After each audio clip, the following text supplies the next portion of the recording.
I was on the Harlan R. Dixon, which is a destroyer. The Blackwood, which was a destroyer escort. It was on a PC 1232, and out of Philadelphia Navy Yard. What is a PC? Patrol craft. And PCER 856, that's Patrol Craft Escort Rescue, also out of Philadelphia. Let's see. Some of my other reserves were trainings were at schools. Went to ABC Warfare School, Atomic Biological Chemical Warfare School, Firefighting School. We had two of them on the East Coast, one in Philadelphia and one down in Norfolk, and I actually went to both of them. It was one at Bainbridge too. Went to that one. And and an IT school, instructor training school. Went to. Now, out of the ships you served on, which was the best, you think? Oh. Well,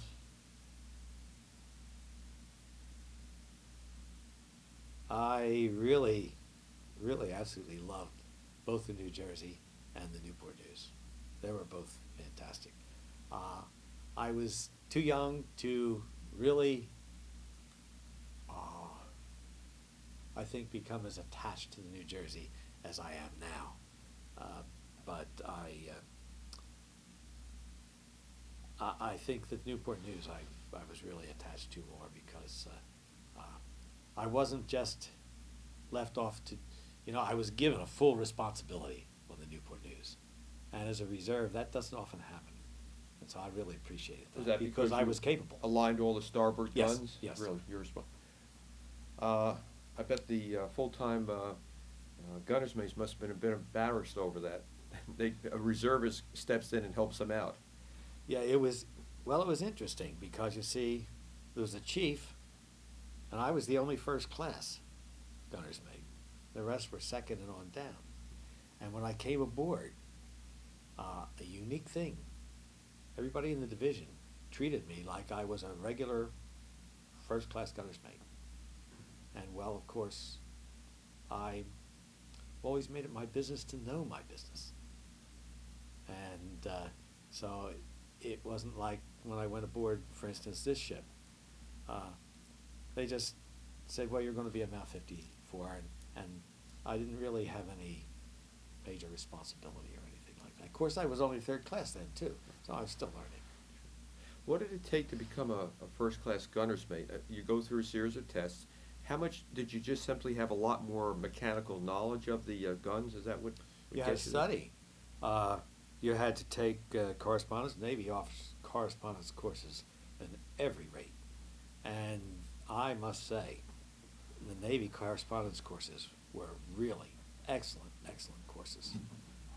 That's where I get between that and, of course, the chief that I mentioned when I first went in.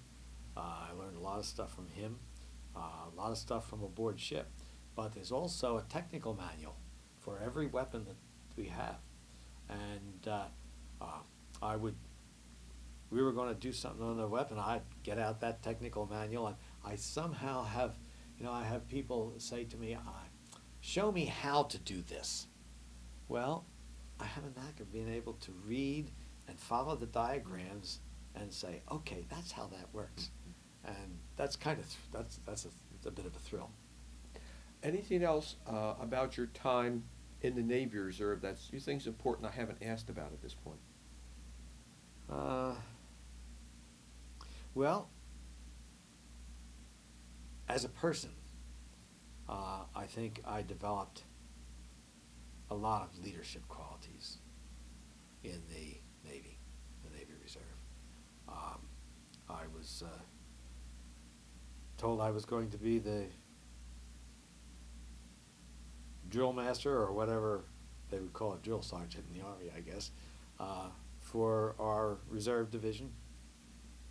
And the object was to teach the guys how to march. And we had like a half hour at the beginning of our reserve meeting. And you take the guys out on the grinder and teach them how to march. And it was a lot of guys to deal with. More than one person could, so of course you had to delegate. Okay, this guy's having trouble with facing movements, and get somebody to show him how to do that, and so forth. So that's a lot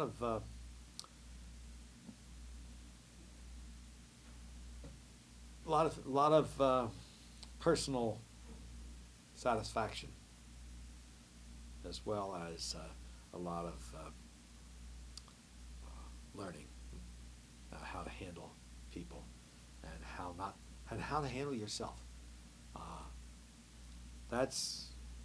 I learned a lot of that when I was on active duty. There's a lot of things that if you're going to be successful, you have to learn how to handle yourself before you can learn how to handle other men. And I learned a lot on the Shasta about how to and how not to, just in watching other guys. Like I was telling Bill Vets just today, one of the things we had to do is drop the gun out of battery, the 5-inch gun out of battery, if it hadn't been fired, and I mentioned that earlier, I think, if it hadn't been fired in 30 days. Well, in that particular instance on the Shasta, there was a first-class gunner's mate. I was second at the time, whose name was Red. Well, at least that's the name we'll use anyway. And Red's his first class, World War II vet, became instant first class when the war, he was already in the Navy when the war started. And okay, he's going to show everybody how to drop this gun out of the battery. And of course, as I said, you have to bleed off. Air holds the gun in the battery. You have to bleed off the air. And as he's starting to have the guys do this, I'm supposed to be there observing. And I stopped him and I said, kind of on the side, don't you want to hook up the air hose first? Oh, no, we'll do that after. Well, of course, you can't get your hand in there when it's out of battery to hook up that air hose afterwards. And so now you're stuck with a gun out of battery, which is the main battery of the ship. This is on the Shasta. And come 1600, 4 o'clock in the afternoon, and you have to report that all the guns are that are in battery or in service, and we had to report to the captain that his main battery is out of service. It was not a happy scene. We ended up missing dinner that night, as I recall, and hooking up a chain fall over the top of the gun, which really made a mess of the paint, and pulling it back into battery by hand. After all, this thing weighs like 40 tons, something like that. So it was quite an operation. So you learn from others' mistakes as well as your own. How does the Navy impact your life afterwards? What do you do afterwards, and how does it impact your life? Well, afterwards I went to college and became a physics teacher, and went on and got a master's in physics from the University of Wisconsin. And I think that since teaching was my profession, that the Navy really impacted it greatly, because, like I say, you learn how to handle other people. If you're going to have any responsible position, if you're going to be, if you go into the Navy and get as far as being a seaman, and then you stay in the Navy all your life and you're still a seaman, you haven't learned how to handle people. But when you get to be first class petty officer, why, you have a lot of responsibility, and you've learned, and so I was able to use that, of course, in handling my students. Now you taught high school, and then I taught 27 years in high school, as well as 4 years in Gloucester County College, County College, physics and mathematics both. Because see, if you're going to be a physics major, you have to be a math major. Now, once you're, I guess, finished with teaching, is that when you get involved with the Battleship New Jersey? Let's talk a little bit about that. I had retired. The ship came into the Delaware Bay, or was about to come into the Delaware Bay under tow, and my cousin called me on the phone. He said, "Hey George, I have tickets for the excursion ferry." He worked for the Cape May Lewis ferry, and he said, "I have tickets for the excursion ferry that's going to meet the Battleship New Jersey as she comes in. Would you like to come along with me?" I thought, boy, would I. So that's where it started, and it came upriver. Summer after that, they had a sail in for the tall ships here in Philadelphia and Camden, and the battleship was on the quay in Camden, and they opened it for main deck tours, and they also had a sign up here for volunteers. So I signed up, and they called me. We started. My first day was November 15th of 2000, where we started. We were starting to open up the ship, which was sealed closed by silicone seal, and boy, that was What did you find? Now, let's talk about that silicone. You mentioned that in the pre-interview discussion we had. What's that silicone seal like? We know it's to keep the ship airtight, yeah. and keep out, I guess, water. But what Water and air. was the problem with the seal? Well, it gets so tough. It had been decommissioned in 1991, and so they put it in mothballs in 91, 92, and here we had been for all those years, till 2000, 8 years it's been on there, and the seal, while it remains pliable, is very, very sticky, and you can't just peel it off. We ended up having to cut it with utility knives at the razor blade in it, and you had to cut it from the outside, cut it from the inside, and then we had this great big pry bar. It was about 4 feet long, and you had to get it under the door edge, and sometimes it took two guys to get enough force to So push the it doors to were pretty well pop. jammed at that Yeah. point. What else did you see about the physical condition of the ship when it first got to the pier downriver? It was dirty, but inside was not bad condition. Needed paint, needed reconditioning, which of course we did. All those that worked on the restoration crew, and I was one of them. And there was all kinds of stuff that belonged outside, stored inside, and you were stumbling over everything. One of the main things was replacing, believe it or not, replacing the fluorescent tubes in all these lights. It just took forever to do that. It was either the tube or the starter or both, and you just went around and just, it was a constant battle. Every time you opened a new place, you had to get light. So what were your main jobs? Anything that they Well, asked you to do? I started out we were cleaning out several areas. We actually removed the bunks from a number of areas where we now have museums, and that was one of the main jobs. Another job, I ended up the big console where the ship's wheel is. Well, that area had to be painted, so that's one of my jobs. Then they decided to start to work on the guns, and so I volunteered to do that because I was a gunner's mate. The most challenging, I think, was when the 16-inch guns.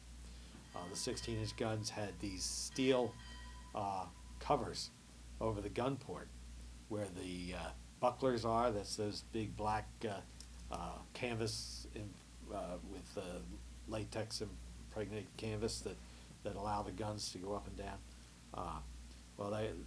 The guns were immobile at the time, and they had these big steel cases over them. And to remove those, then they would take, at night, they would have a crane. I don't know why they did it at night, and on weekends I guess they had to do it on the off hours when the guys would work them.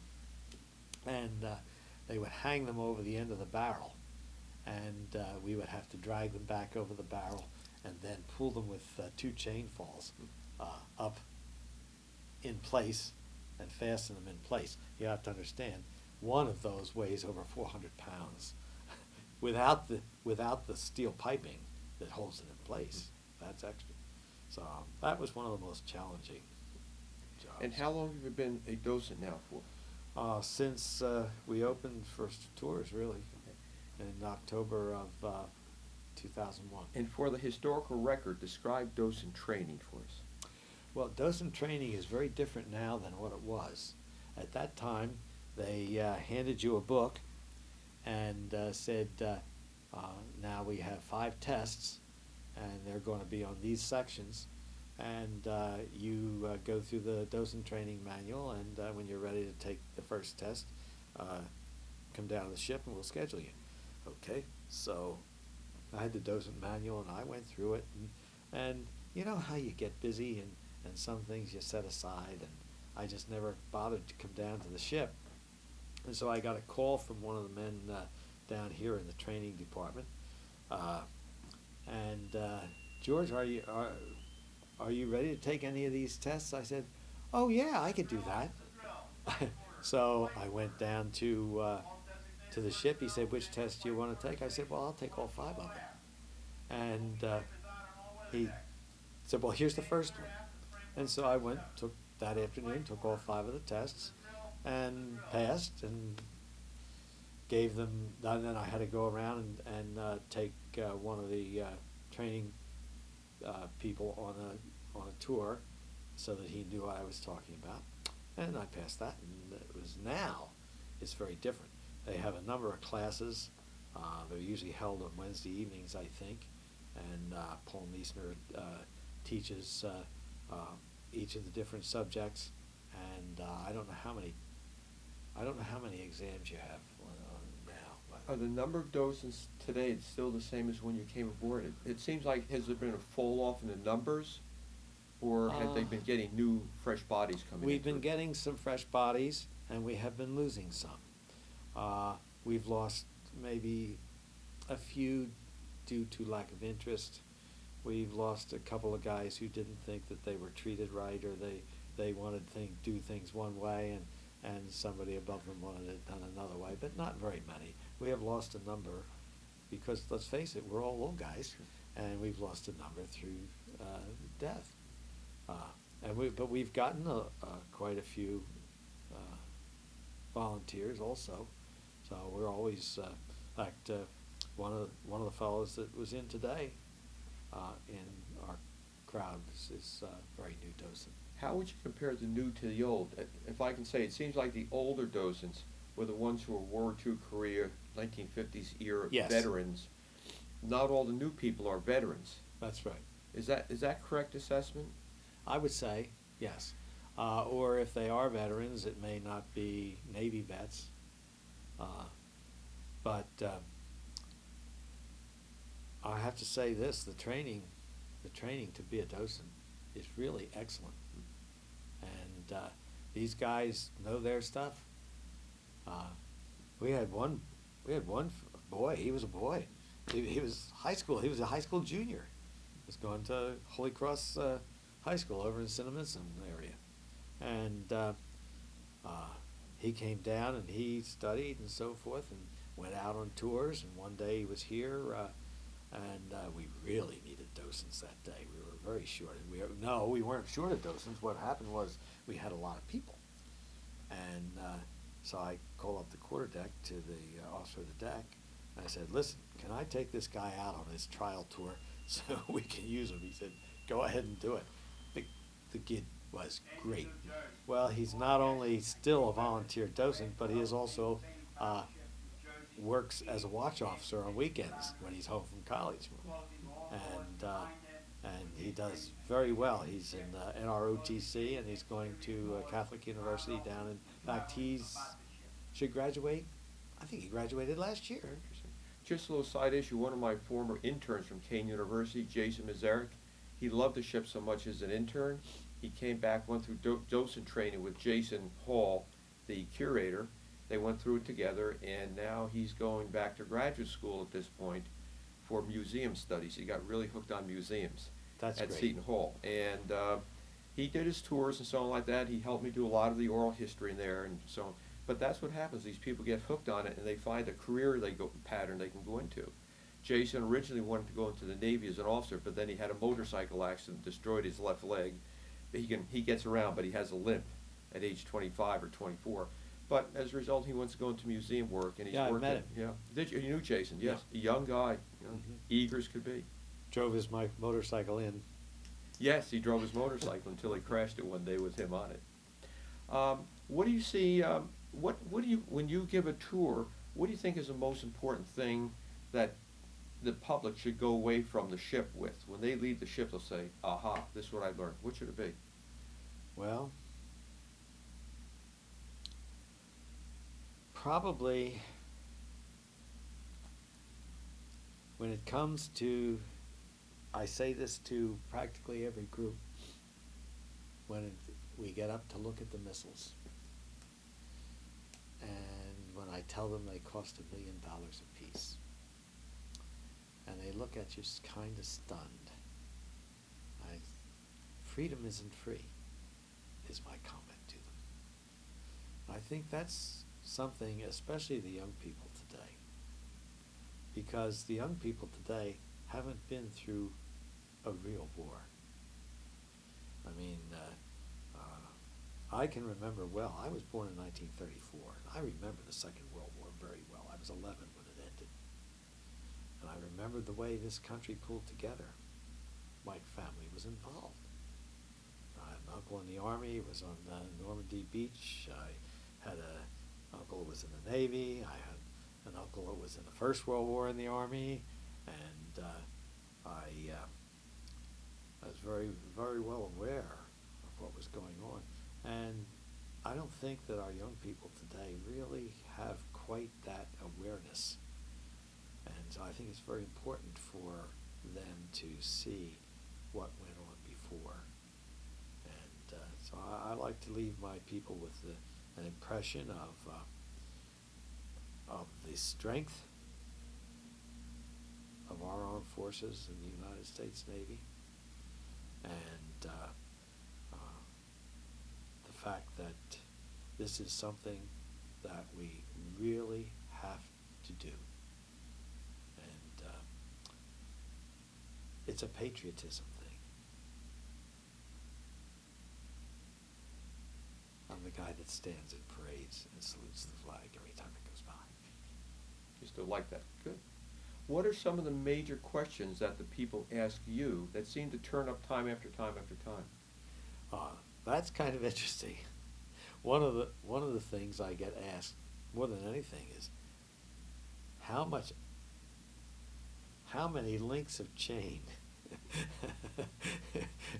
do we? I say to them, I'll tell you, I don't know. But what I do know is how much chain, and I figure it out, by the 187 fathoms and all that, and it works out to over 1/5 of a mile of chain for each anchor. And so that's one of the things that you get asked all the time about how far will these big guns fire?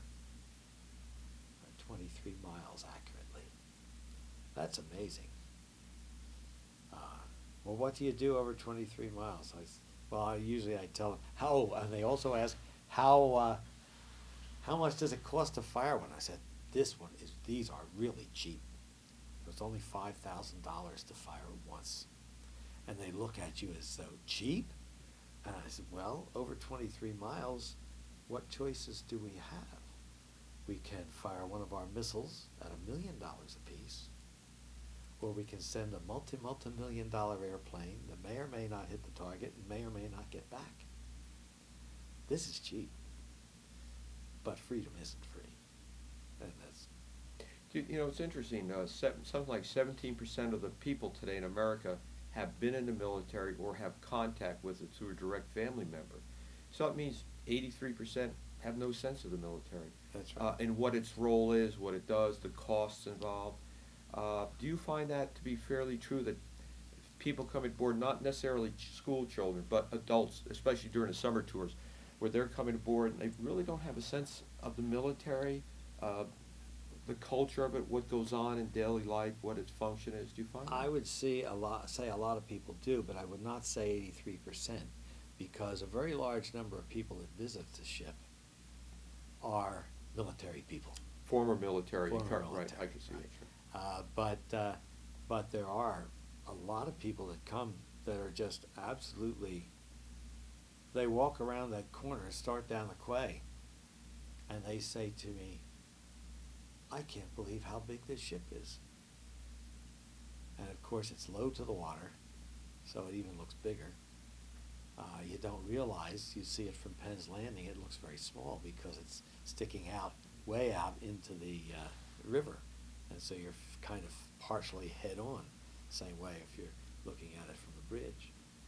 But you get out over to here, it's a big ship. It's the longest battleship ever built in the world by 7 inches. 7 inches, I know. I interviewed the man who was there that night when they were welding the ship, and they said they were rushing, and they're supposed to cut a piece off to make sure it's a certain length. The Selvies, right. Yep, and they said, put it on. They just get it done. It was at night. They got it done, and they sort of said, oh, we can do one up on the Iowa. It was sort of like a joke, but let's get it done. So they got it done, and then I also interviewed somebody, Chuck Hamilton, who used to be a dry dock officer. When Yes. they went to dry dock the ship at one point to get it ready for Vietnam, I think, the thing didn't sit right on the wooden skids, and they couldn't figure out why. And finally they measured, said, this thing's longer than it should be. And it was very interesting. People sort of had a sense of it, but didn't fully understand that it was 7 inches longer than the Iowa and the other Iowa class ships. I've never been able to document the real reason why it's the 7 inches longer. I hear all kinds of stories, and I always classify them as his story, not history. But what you've told me today is the most plausible that I have ever heard. Yeah, and I remember talking to the man. This was several years ago. I forget him now. I'd have to look it up in my database as to what happened. I said, "Oh, we just did it. We just put it together. We're in such a rush." In the last minute or two we have, anything that should be said in this interview that hasn't been said? Well, I have to tell you, I have a lot of admiration for the workers at the Philadelphia Naval Shipyard that built this. Back in those days when this was built, the other countries were spending 5 to 7 years to build a battleship. They launched this in 2.25 years. That to me is absolutely remarkable. They've done a fine job. And you don't hear about the guys that build the ship very much. You hear about the guys that fought on the ships, the guys that ran the ships, and maybe you hear about some kind of special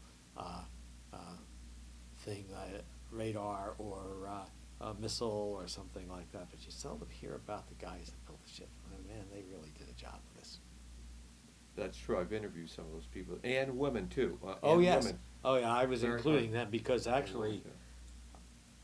truth be known, there were a lot of women who worked on this ship. The welders. There were, I think, 70-some welders, women. And I've interviewed several people. They were really hot tickets, even in their late 80s. Yeah. Just unbelievable. Well, George, thank you very much.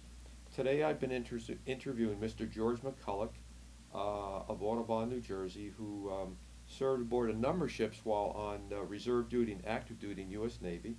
And since October 2001, he served as a docent. Before that, he helped get the Battleship New Jersey ready to become a museum ship. George, I want to thank you for your work on the battleship. It is invaluable. And by the way, the docents for the historical record do not get paid. They do this out of their interest in history. Nor do the restoration guys. Nor the restoration guys, nor me. We do this out of because we love what we do.